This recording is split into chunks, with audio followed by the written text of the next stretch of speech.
I am Ferdinand Marcos, and I am the President of the Republic of the Philippines.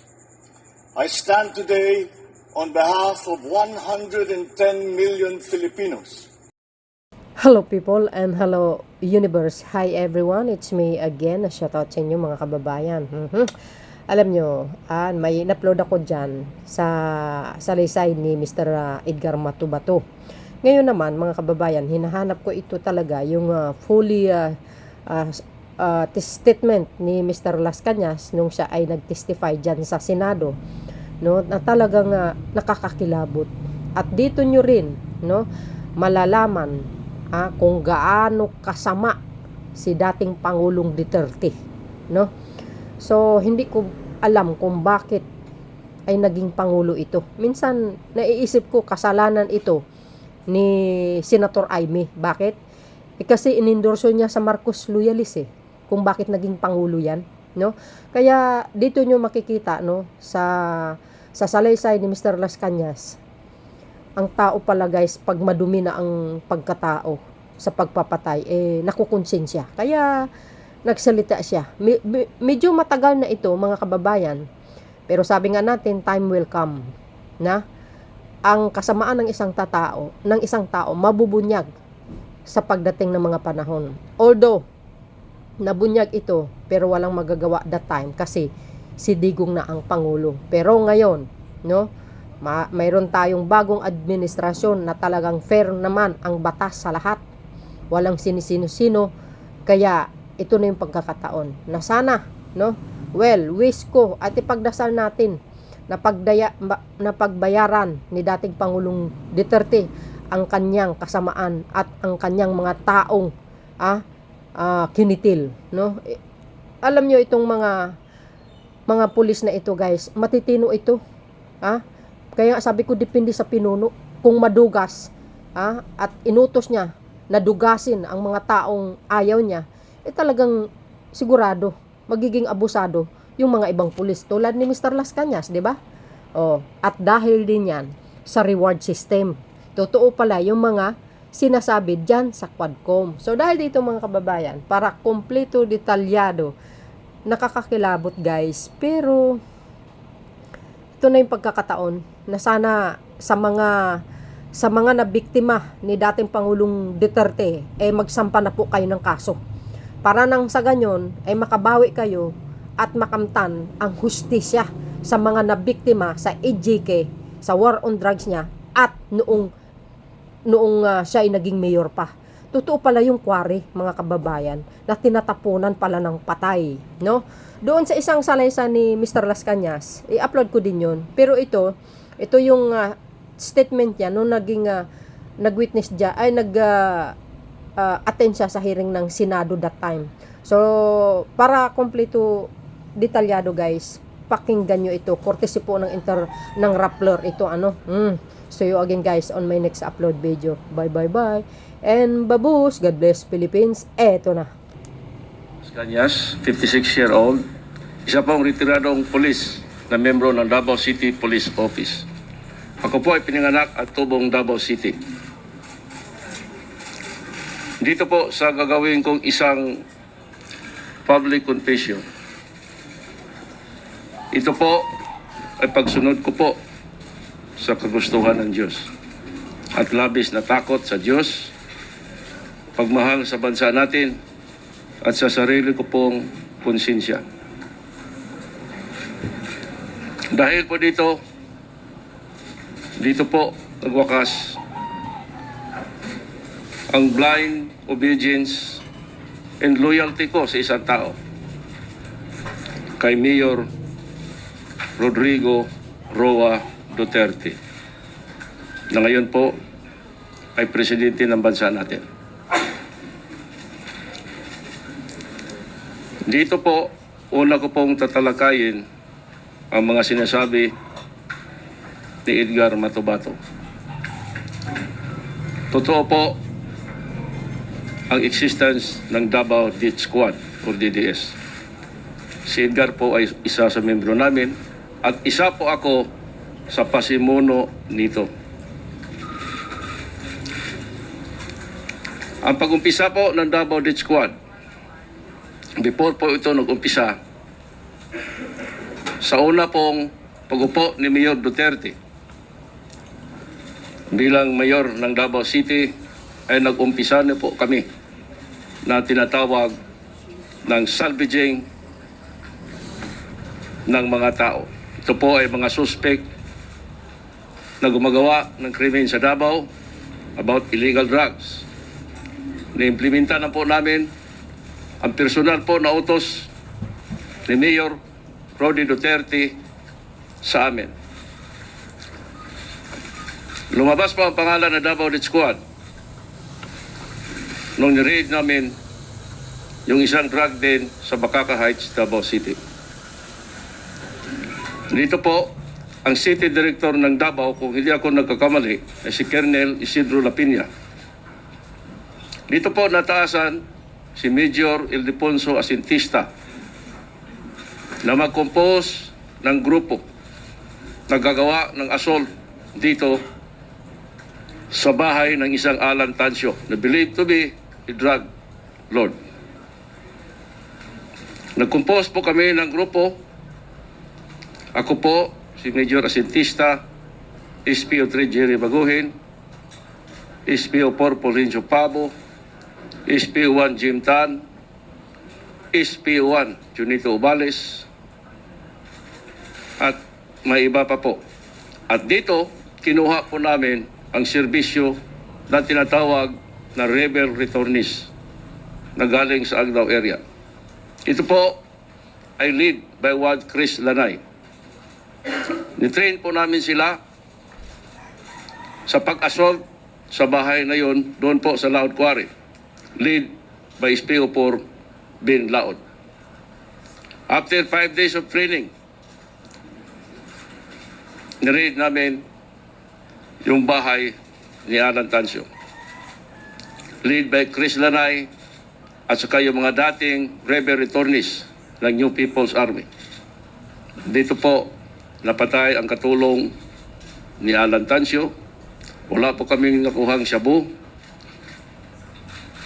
At dito nag-umpisa ang Davao Death Squad. Dahil po, may iniwan kaming note na ito huwag pamarisan.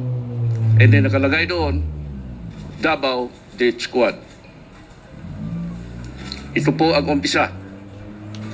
Sa lahat po mga ginagawa naming pagpatay sa Davao City, ilibing man o itapon namin sa laot, ito po ay binabayaran kami ni Mayor Rody Duterte.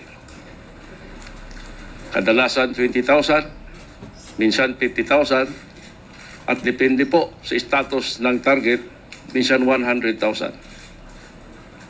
Ako po ay tumanggap ng allowance galing sa Office of the Mayor ng matagal ng panahon. Tumanggap ako ng 100,000 pesos.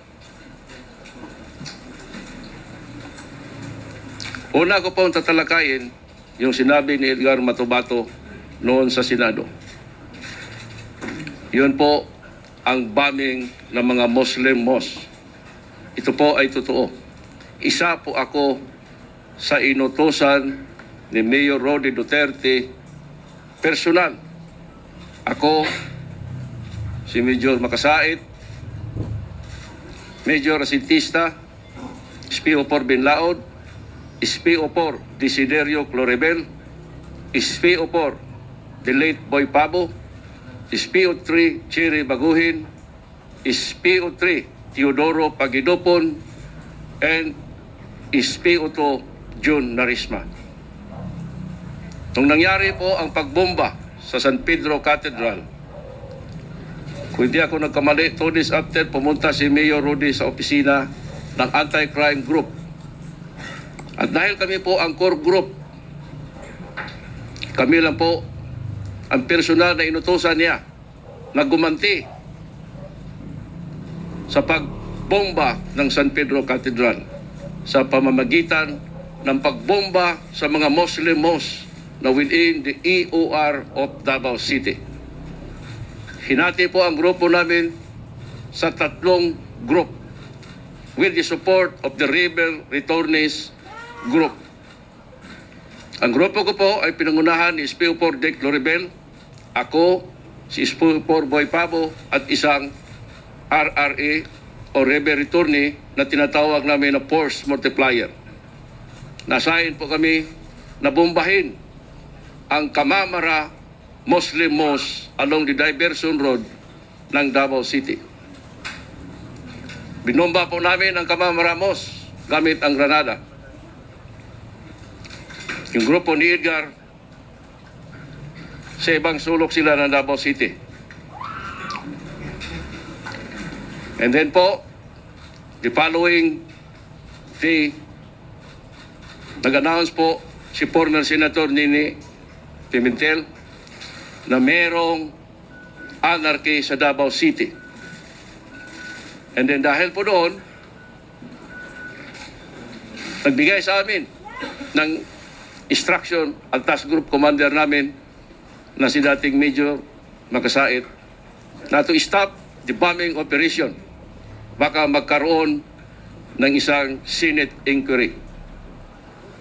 And then for several days, binigyan kami ni Major Makasait ng 200,000 pesos. Ang sabi niya, meron pinadala si Mayor Rudy na 300. Sa amin ang 200,000, sa kanya ang 100,000. Dito po, patutunayan ko na totoo ang sinasabi ni Edgar Matubato. May isa pang incident. Ito po ay paggawa namin na pagmasakir sa isang buong pamilya na taga General Santos City. Ang nangyari po ay ganito. Merong kaso sa Davao City noon, way back 20 plus years ago. Merong kinidnap na isang Mrs. Abaca sa Davao City. Kami po ang naatasan ni Mayor Rody Duterte personal na to conduct an investigation and hot pursuit operation sa mga suspect. Nagbuo po ng isang team si Major Makasait. SPO4 Dick Loribel at team leader namin, si SPO4 Bin Laod, SPO4 Boy Pabo, SPO3 Jerry Baguhin, SPO3 Teodoro Pagidopon, and myself. Nalibot namin ang sulok ng South and North Cotabato. Pero hindi namin nasolve ang kaso. Na-release si Mrs. Abaca, kung hindi ako nagkamali, for several months. And then, for more than a month, for several months, nakatanggap si SPO4 Dick Loribel ng isang A1 information galing sa kanyang kaklase na isa ding pulis. Kaklase niya sa police schooling na taga General Santos City Police Office. Ito po ay si Inspector Patayan. Ang information na natanggap niya na alam ni Inspector Patayan kung sino ang financier, sino ang responsable at sino ang mastermind pag-kidnap kay Mrs. Abaca. Personal po ang nirelate namin kay Mayor Rody Duterte ang natanggap na information ni SPO4 Dick Loribel. At instruction ni Mayor Duterte, ipalo up sa Jinsan, kausapin ang source of information. And agad-agad po, pinuntahan namin sa General Santos City at doon na-meet ko personal ng grupo namin si Inspector Patayan, malapit sa City Hall ng General Santos City. At dito, nirelate lahat ni Inspector Patayan ang sinasabi niyang A1 information. Kung hindi ako nagkamali, pagbalik namin sa Davao City, dala namin si Inspector Patayan para personally i-relate niya kay Mayor Rody Duterte ang kanyang natanggap na impormasyon. At sa Davao City po, personal na nakausap ni Inspector Patayan, kami, si Mayor Duterte at si Major Makasait. And after that, nagawa po ng operational plan si Major Makasait. As per approval ni Mayor Duterte, nag-order siya Napuntahan namin ang lugar at yung sinasabi ni Inspector Patayan na mastermind o possible financier ng pagkidnap kay Mrs. Abaca, na tawagin ko na lang pong siya po si Mr. Patasaha. Kung hindi ako nagkamali. Dahil po sa information ni Inspector Patayan, nakuha namin si Mr. Patasaha. Hinarang namin ang kanyang sasakyan na isang Ford Fiera type van. Hindi ako nagkamali, color blue. At dito, nadiskubrihan namin nakasama ang kanyang buong pamilya.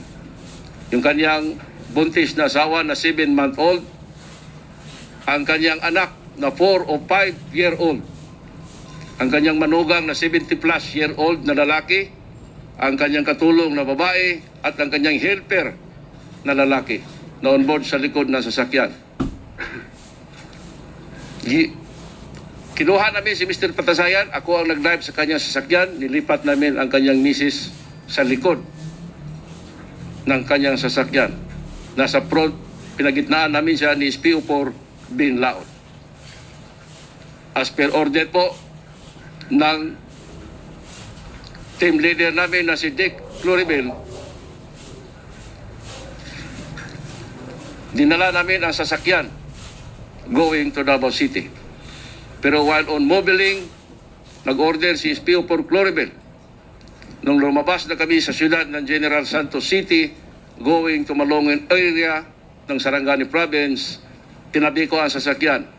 Dito po, nilipat namin ang buong pamilya. Ang dala namin sasakyan ay isang Tamaraw FX van type color white at yung pick-up na dala ni SPO4 Floribel na Toyota Hilux. Ang sasakyan po ni Mr. Patasaha ay giparking ko doon sa isang madamong lugar along the highway. In short po, nadala namin si Mr. Patasaha sa Laod Quarry as instruction ni Dick Floribel. At dito sa Laod Quarry, may isang bahay na doon gilagay namin si Mr. Patasaha, yung kanyang manugang na lalaki, yung helper na lalaki, at saka yung katulong na babae. Si Mrs. Patasaha ay nasa labas doon sa isang open na kubo. At saka yung kanyang anak na 4 o 5-year-old na lalaki. Dito nagkandak ang grupo namin ng initial investigation about sa kidnapping na allegedly itong subject na tao na pinangalanan kong Mr. Patasaha ay isa sa mga financier o mastermind. For more than an hour, inutusan ako ni SPO4 Floribel na drivean ko ang van type namin na sasakyan. Dahil puntahan namin si Mayor Rody Duterte para i-report niya ang initial findings niya sa kanyang investigation about sa subject na tao. At i-explain din niya kung bakit nadala ang buong pamilya. Pumunta po kami sa isang lugar sa Icolan, Davao City, at doon po si Mayor. Doon din si Major Makasait. Ako, si Dick Floribel, si SPO3 Pagidopon ang pupunta. Ako ang nag-drive sa sasakyan namin. At dito po nilatag lahat ni SPO4 Floribel ang kanyang initial findings ng kanyang investigation. At dahil dito, nag-commence si Major Makasait na positive itong subject na involved sa kidnapping, dapat erase na at erase ang lahat. Meaning, patayin na at patayin lahat. Dito po, nagbigay ng ghost signal si Mayor Rody Duterte. Ang sabi niya, sige, limpyo lang. Bisaya parlance po ito. Ang ibig pong sabihin, sige, malinis lang. In short po, bumalik kami sa quarry. Doon, sumunod si Major Makasait nagdala pa siya ng pansit, tinapay at soft drinks dahil ang naiwan ng mga kasama namin sa quarry wala pang pagkain. At dito po, meron silang konversasyon ni SPO for Clorbel at umalis si Major Makasain. Siguro for more than an hour.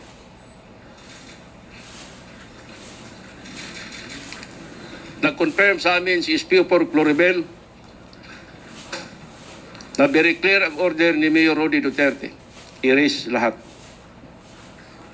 Isa po ako sa nag-protest at si SPO3 Jerry Baguhin na isa lang ang taong target natin. Bakit masama itong buntis?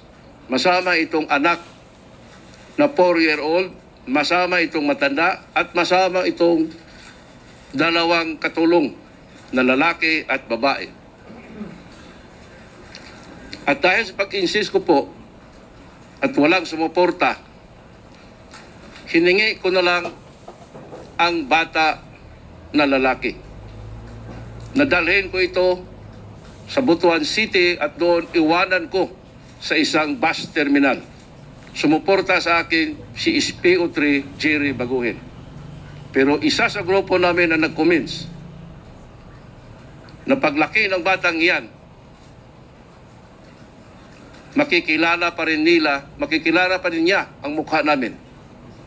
At kami hindi na namin siya makikilala. At baka ito gagawa ng pagganti dahil inubos natin ang buong pamilya niya. Dito po walang nagsuporta. Hindi to evil prevail. Napatay po ang buong pamilya sa harap ko using a caliber 22 with a silencer. And the rest po is history. Ilang araw po ito, tinawag kami ni Major Makasain. At mayroong binigay na pabuya galing daw kay Mayor Rodrigo Roa Duterte. Isa pa pong kaso na talakayin ko sa inyo ay ang pagpatay kay John Puras Pala. Isa po ako sa gihire ni Mayor through SPO for Sunny Binaventura, yung kanyang trusted aid and driver. Gihire ako ni Sunny sa halaga po na 3 million pesos. Dahil sabi ni Sunny, galit na galit si Mayor Rody kay John Pala. Dahil sa palagi nitong atake araw-araw sa radyo. Tinanggap ko po ang kontrata. Kinunta ko si SPO1 Jim Tan ng Santa Ana Police, Davao City. Dahil si Jim po ay may maraming tinatawag namin na players, meaning mga hitman or tirador. Sinabi ko kay Jim Tan ng offer na kontrata ni SPO4 Sunny Binaventura ay 2 million. Pumayag si Jim Tan. At merong binigay na 500,000 pesos na operational fund. Sa madaling sabi po, kami ang nagplano na i-assassinate si John Puras Pala. Gumawa kami ng pag-ambos kay John Pala. 2 times din siyang nakaligtas. Dito ginamit ni Jim Tan ang kaniyang mga players na ito po ay sina Valentin Duhilag, Roland Duhilag, Alan Duhilag at isang alias Joy. Ito po sila ay mga river returnees from the Mandog area ng Davao City. Nakalipas po ang ilang buwan, naglaylo kami. And then sa isang sitwasyon, nagkita kami ni Mayor Rody. May isa pong mall sa Davao City na nagkape ako. At doon po sa third floor, nakita ko si Mayor Rodi na naglalakad, walang security. Nilapitan ko siya at ang bulong niya sa akin, sa Bisaya, unsa may nahitabo pag-ambos ninyo kay John Pala. Ang sabi ko sa kanya, I'm sorry sir. Ang sagot naman niya sa akin, take time. Ayaw pagdali. And then nakiwalay kami ng landas. For several months pa, inintroduce sa akin ni Sane Binaventura, si Jerry Trosio. Ito po ay isang dating rebel returnist na empleyado din ng City Hall. Si Jerry Trosio po ay isa sa mga part-time bodyguard ni John Pala. Ni-hire siya ni Sane Binaventura para gawin naming intelligence doon sa grupo ni John Pala sa halaga po na 350,000 pesos. Pumayag si Jerry Trosio.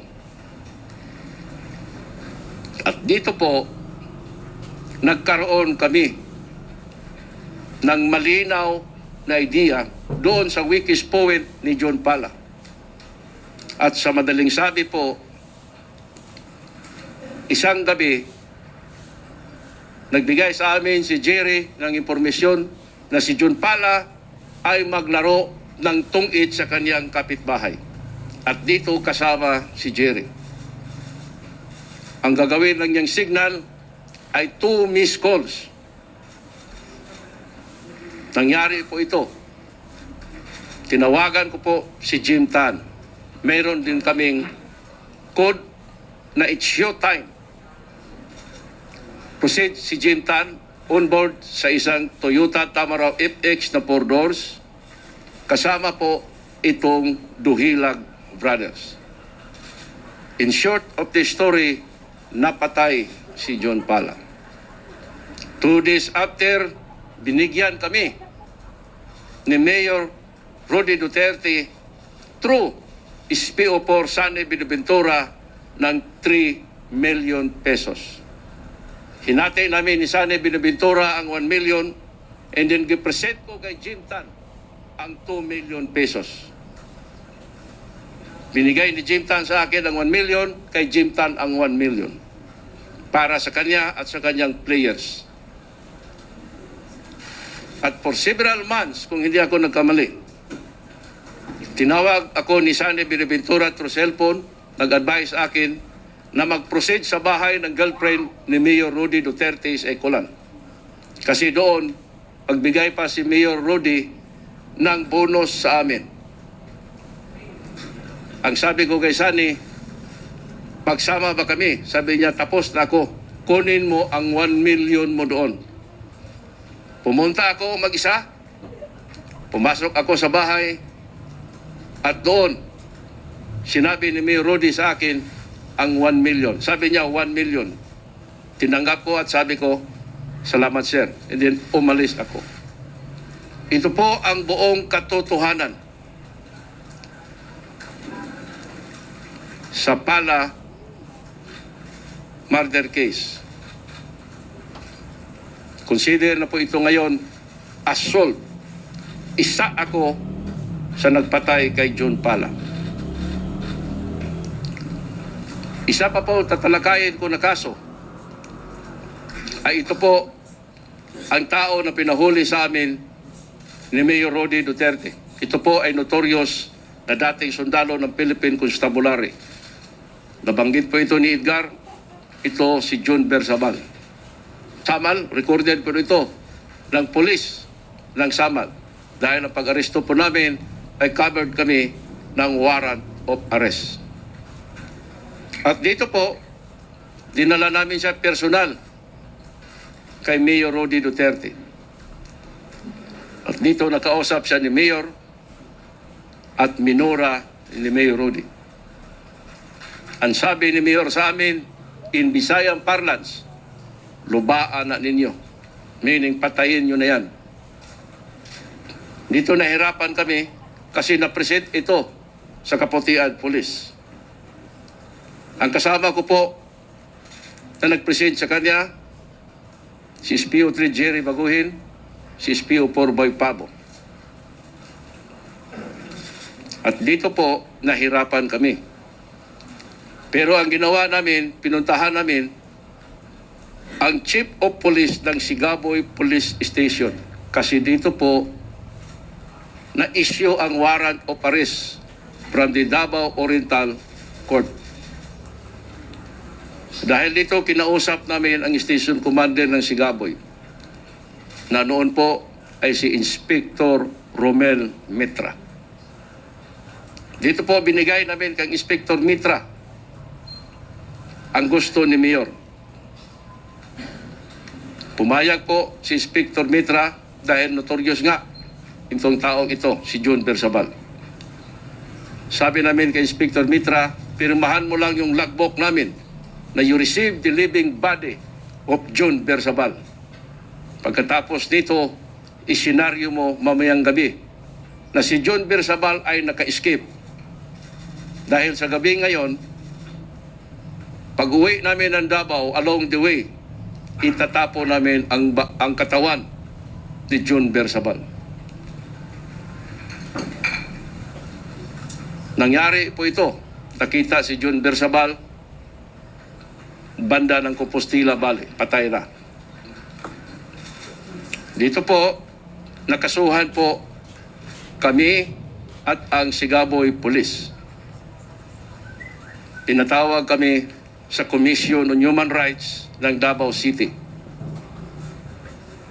At dahil po dito, gipresent namin yung logbook na na-receive ang katawan ni John Bersabal buhay ng Sigaboy Police. At dito hindi kami nasama sa kaso. Ang nakasuhan lang po yung isang pulis na kinausap namin na huwag siyang mag-alala kasi si Mayor Rudy na lahat ang bahala. In fact, i-present namin siya bago kami nag-present sa CHR ng Davao City. Personal kay Mayor Rudy at si Inspector Mitra. At sinabi ni Mayor Rudy na huwag siyang mag-alala, siya ang bahala lahat.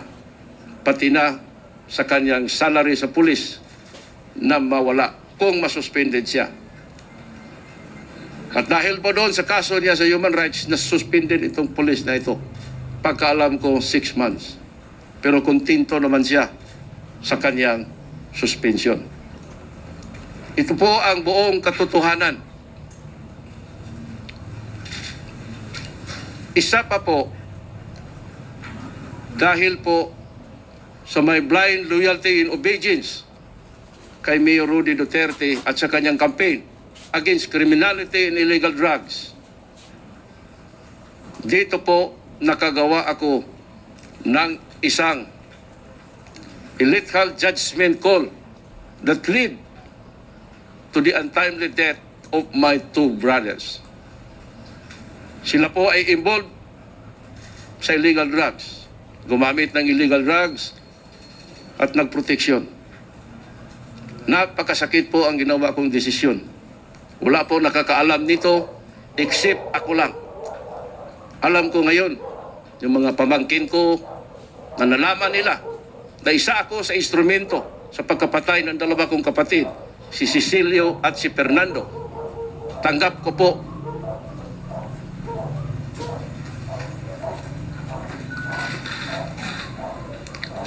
kung anong mangyari sa akin. Dahil po sa sobra kong loyalty sa kanyang campaign, nagawa ko po ito.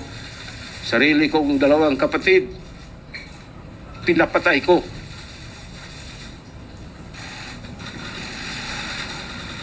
Panawagan ko po sa mga kasamahan ko sa pambansang kapulisan na hindi po solusyon ang pagpatay.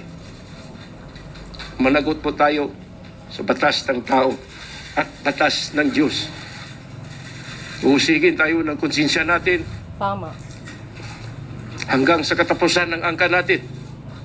Kung dalahin natin ito sa libingan natin. Papatay man ako o papatayin ako, kontento na ako na nagawa ko ang promise ko sa Diyos. Magsagawa ng isang public confession. Sana po darating ang panahon na magkaroon tayo ng isang pambansang kapulisan na totoo po na may dangal, maka-Diyos, makabayan at nakatao, na totoo po tungkulin ang kanyang sinumpaang tungkulin na magsilbi sa bayan, to serve and protect para po sa ikabubuti ng nakararami. Hindi po to serve and collect. God bless po sa bansa natin at sa pambansang kapulisan. Salamat po. Oh, yun mga kababayan, narinig nyo yung buong salaysay ni Police Arturo Las Cañas. Oh, naging abusado sila dahil kay Duterte. Tinuruan niya na maging masama ang kapulisan. Oh, see? Naging abusado ang ibang pulis dahil kay Duterte. Pumapatay sila ng tao dahil kay Duterte. Nagkaroon ng riding in tandem para pumatay dahil kay Duterte. Malinaw naman siguro, 'di ba, mga kababayan, ang isiniwalat ni retired police Arturo Las Cañas. Yan po ay talagang totoo yung kanyang sinasabi sapagkat nag-confess siya sa harapan ng publiko at sa Senado. O, 'di ba? Kasi nakonsensya siya. Napaluha siya dahil mismo kapatid niya pinapapatay niya or siyang napumatay dahil kay Duterte. Very loyal siya Huwag niyo sabihin gawa-gawa niya. Trusted ni Digong yan Oh, galing sa kanya pumapatay siya dahil kay Digong. Oh. So, yung mga yan buhay pa. Kaya I hope and wish na one of these days ay magtestigo sila sa Quadcom. Baka last but not the least sa mga yan So, yun guys, nauna si si Mr. Asher to Pero itong mga to, hindi pa natin nakita at saka si Mr. Matubato. So, I think darating ang araw, one of these days sa Quadcom meeting, hearing, magtetestigo sila. So, dapat lang na pagbayaran ni Digong ang kanyang kasalanan. So, yun guys, maraming salamat sa inyong watching. Kayo na pong balang humusga sa dating Pangulong Digong. Makita naman natin, sobrang kasamaan niya at mamamatay tao talaga.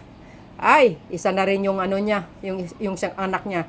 Di ba yan ang sinabi ni Mr. Matubato din? Kasama yan si Pulong. So yun guys, maraming salamat sa inyong watching. Bye bye bye. And babus, God bless Philippines.